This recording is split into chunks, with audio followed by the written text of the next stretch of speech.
demás, vuelvo a insistir.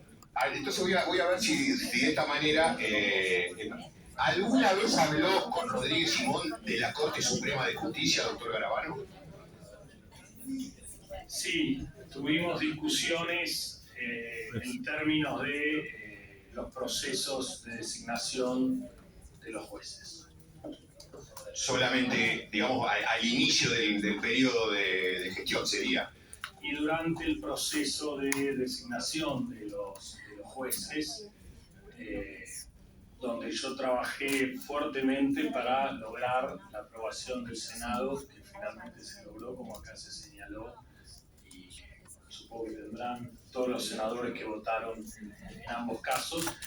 Y no solo eso, sino que en el decreto que aquí se menciona, el Ministerio tuvo un liderazgo y se dio con los jueces Rosenkranz y Rosati un mecanismo participativo que creo que en ese momento fue récord de la cantidad de personas que opinaron a favor y en contra respecto de la designación de ambos jueces. Creo que fueron miles y miles de adhesiones y algunas impugnaciones, con lo cual se dio un proceso muy democrático que finalizó con el envío de los pliegos al Senado, que el Senado finalmente, luego de las audiencias públicas, otorgó con 2/3 el acuerdo para la designación de estos dos prestigiosos jueces, que por otro lado, durante todo este periodo, yo tuve conversaciones con Rodríguez Simón. Perfecto. Entonces, sí, para la designación de Rosenkranz y Rosati tuvo esta profunda participación en el Senado, pero no en el tema que estamos, sobre el que estamos preguntando, doctor, es decir, Hayton y compañía, digamos, para entenderlo. Ya se lo contesté, diputado. Bueno, la última pregunta, señora presidenta. ¿Usted sabe, doctor Garabano, cuántas veces convocó el juez Rosenkranz, mientras fue presidente de la Corte, a la Comisión Interpoderes? Eventualmente, también, si puede responder, si como ministro solicitó a la Corte a la convocatoria a la Comisión Interpoderes. Sí, no recuerdo si formalmente o no, pero sí recuerdo que mi jefe de gabinete participó de alguna de esas reuniones y trabajamos bastante en ese tema, en lo que pudimos y en las convocatorias que hizo la Corte. Sí, tiene la palabra el diputado Germán Martínez. Gracias, presidenta. Gracias, doctor Garabano, por estar. Quiero una pregunta. Ya para el año 2002-2003, usted integró un espacio institucional, una usina de ideas o un think tank que se llamó Justicia en Cambio. Sí, era en realidad un grupo de ONGs que, bueno, tratábamos de mejorar en aquel momento la justicia. ¿Integraba ese espacio institucional o de red de instituciones, como usted denominó, quien también trabajó con usted, Santiago Otamendi? Sí, supongo que sí. Sí. ¿Y la ex ministra de la Corte, Elena Hayton? Sí, también. En el marco de esas tareas que realizaban de intercambios de ideas alrededor del tema de la justicia, ¿usted y Hayton compartieron viajes a los Estados Unidos o a otros lugares? No sé si compartí, yo hice solo un viaje, no sé si estaba la doctora Hayton o no en ese viaje. Creo que no.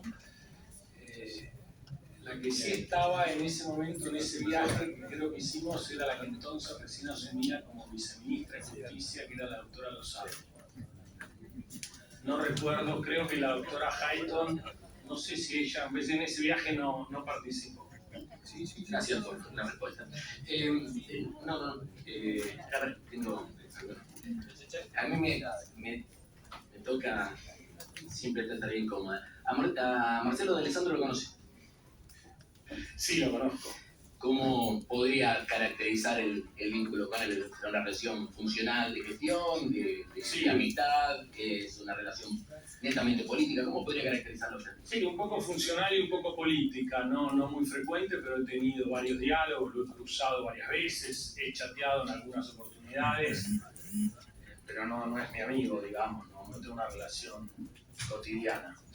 Volviendo al tema organizaciones, ¿usted perteneció o pertenece a una organización que se llamó Unidos por la Justicia? Y sí, yo soy socio al día de hoy de UNID, es una sociedad civil sin fines de lucro. Esa entidad está con todos los papeles ante la inspección de personas jurídicas, como corresponde. Soy socio, entiendo que sí. Bien. ¿Usted la presidió en su momento? No, nunca la presidí. Nunca la presidió. Bien. En ese ámbito, ¿usted compartió también la participación con quien hoy está en la Fiscalía especializada en cibercrimen? Me estoy refiriendo a la doctora Dupuy. Sí.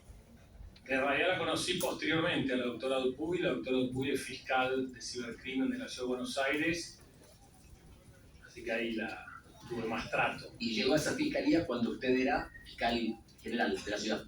Ella ya era fiscal de la ciudad, de hecho, no sé si antes o no, yo fui juez de la ciudad antes de ser fiscal general. No sé si fue en ese mismo concurso, si hizo un concurso de jueces, fiscales y defensores en el que fue designada la doctora Dupuy. Y en lo específico de esa fiscalía, ¿usted no recuerda si era fiscal general cuando Dupuy llega a esa fiscalía de cibercrimen? Yo creo es una transformación muy grande en gestión del Ministerio Público. En aquel momento creamos las fiscalías especializadas. La primera fiscalía especializada que creamos, que fue la primera del país y de la región, fueron las de violencia de género, que era uno de los delitos transferidos, y esto lo pude contar Vanessa Siley, que en aquel momento trataba mucho conmigo. Y lo que sí yo hago casi al fin de mi gestión fue asignar a la fiscal Dupuy competencia en delitos, ciberdelitos, que en aquel momento arrancaban con una preocupación. Nosotros habíamos firmado un convenio vinculado a la institución que a nivel mundial monitorea las redes por los temas de pedofilia, y el Ministerio Público tenía que dar respuesta a esas alertas que nos enviaba esta organización que detecta casos de pedofilia a lo largo del mundo por IPs en distintos países. Y con la doctora Dupuy, ¿usted cómo podría caracterizar su vínculo? ¿Es un vínculo laboral, funcional, tiene una amistad, etcétera? Voy a aclarar la situación. La doctora Dupuy es la fiscal que está llevando adelante la investigación respecto al tema de la causa de espionaje de Robles y de Alessandro, de los chats de Alessandro. Tengo entendido que es por eso que usted está preguntando esto, diputado Martínez. Tiene que ver que una de las causas que estamos tramitando acá es el tema del el fallo de la... A ver, diputados, en función del principio de economía procesal, nosotros no podemos llamar 3 veces al mismo testigo para que en cada causa... ¿Sí? A ver, voy a clarificar una situación. Si ustedes quieren, lo volvemos a llamar cuando tratemos coparticipación. Esta presidencia entiende que una vez que está el testigo, porque coparticipación es otra de las hipótesis que estamos investigando, y si el testigo viene y puede contestar preguntas respecto a distintas causas, es mejor que volver a citarlo y tener más testigos. Ustedes tienen premura en que terminemos. Lo va a explicar el diputado Martínez para contextualizar el marco en el cual se formula la pregunta. Sí, diputado Martínez. Mire, presidenta, creo que en alguna oportunidad lo dijo el diputado Moró. Nosotros no venimos a improvisar aquí a la reunión. Venimos trabajando en determinadas situaciones y venimos sabiendo qué preguntar, en qué secuencia preguntar. De hecho, no, lo más mínimo. Hasta tal punto que el testigo, a las primeras preguntas, que ustedes tranquilamente podrían haber dicho exactamente lo mismo respondió sin ningún tipo de dificultad. Es más, estoy seguro que está en condiciones de responder a la pregunta que yo le hice. Y me parece, ¿por qué no lo dijiste cuando nombré a Alessandro? No saltaste con Alessandro, saltaste ahora con Dupuy. No estamos discutiendo si él tiene dificultad o no tiene. Saltaste ahora con Dupuy, no con Alessandro. Entonces, lo que yo le pido, sinceramente, le pediría, está en condiciones, si no está en condiciones de definir cómo es la relación, no hay ningún tipo de problema. Gracias, presidente. Sí, conteste, doctor Garabano. ¿Qué tipo de vínculo tiene con la La doctora Dupuy? conozco funcionalmente hace muchos años. Muchísimas gracias. Sí, diputada Siley, y luego está anotado el diputado Moro y la diputada Brauer. Gracias, presidenta. Bueno, buenas tardes, doctor Garabano.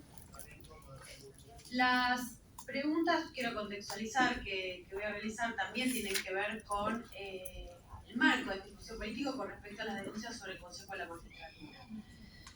Una de las hipótesis que nosotros desarrollamos acá es la oportunidad y mérito y conveniencia de la Corte Suprema de sacar el fallo en el momento que se sacó. El fallo colegio de abogados, me refiero.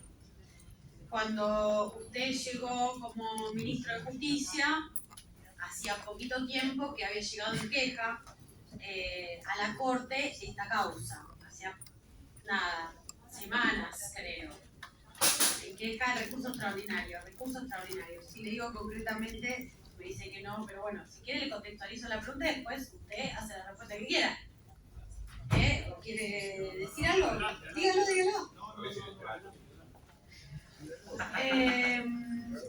Entonces, en el marco de que ya cuando usted llega como ministro de Justicia de la Nación, la Corte Suprema tenía la causa colegio de abogados en su poder.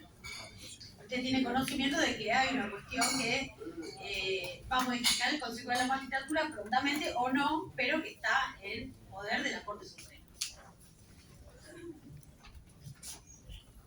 ¿Qué opinión le merece esto cuando usted llega y si usted se pone como ministro a trabajar el tema Consejo de la Magistratura, composición del Consejo de la Magistratura, abordaje de este tema como ministro de Justicia? Sí, yo no lo sé. De nuevo, estaba el doctor Díez a cargo de todos esos temas, pero sí, yo creo que no estaba todavía el caso en la Corte, porque había un recurso extraordinario en la Cámara, todavía sin resolver, y nosotros pedimos una prórroga, pedimos suspensión de plazos, y yo no recuerdo mal, chequéenlo en el expediente, debería estar, yo no lo recuerdo, pero creo que se pidió suspensión de plazos, y nosotros trabajamos con el doctor Rizzo, con el Colegio de Abogados de la Ciudad de Buenos Aires, con la Asociación de Magistrados y Funcionarios de la Justicia Nacional. Trabajamos mucho tiempo en la elaboración de un proyecto para que no se dictara el fallo de la Corte, y ese proyecto, que logró unanimidad de todos los actores del sistema de justicia, fue presentado en esta honorable Cámara de Diputados, que nunca lo trató. Fue presentado en el Senado.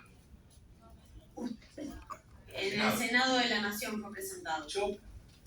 Corríjanlo, pero yo creo que no, porque yo vine a una reunión que después quedó en la nada. Y vine a diputados, pero me puedo olvidar. 14 de noviembre del 17, más o menos la fecha donde se presentó el proyecto de ley. No lo recuerdo. Bien, entonces, ¿usted había tenido conversaciones previamente a esa fecha del 17 con la Corte Suprema? No. No había tenido ninguna conversación, es decir, solamente se aventuraron a presentar el proyecto de ley en función de un expediente que había que podía declarar inconstitucional, pero no sabían que el fallo iba a salir o no iba a salir. De nuevo, yo no sé si estaba en la Corte Suprema. No sé si no estaba, si eso no se hizo cuando estaba, no sé si bueno, puede ser en la Corte. Lo que sí sé es que se formalizaron los pedidos de suspensión de plazos.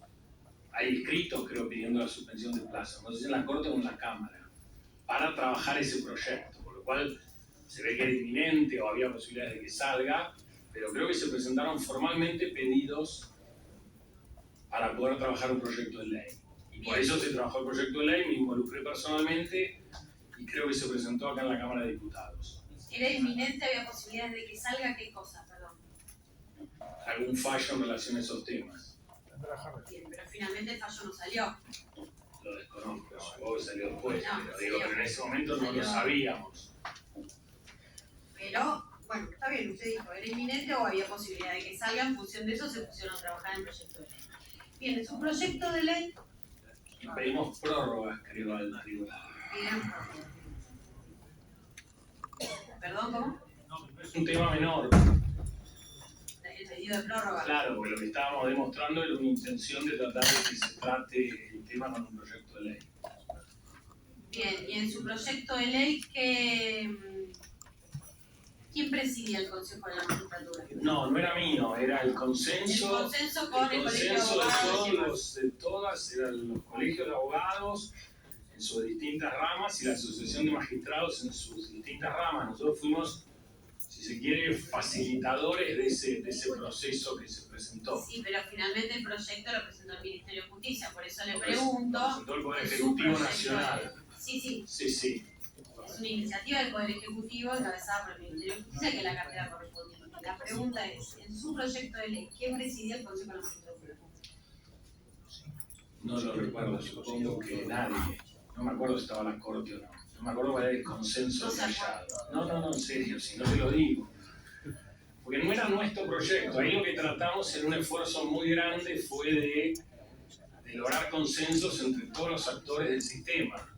Que no sé si tampoco también intervino los gremios, intervino la unión de empleados.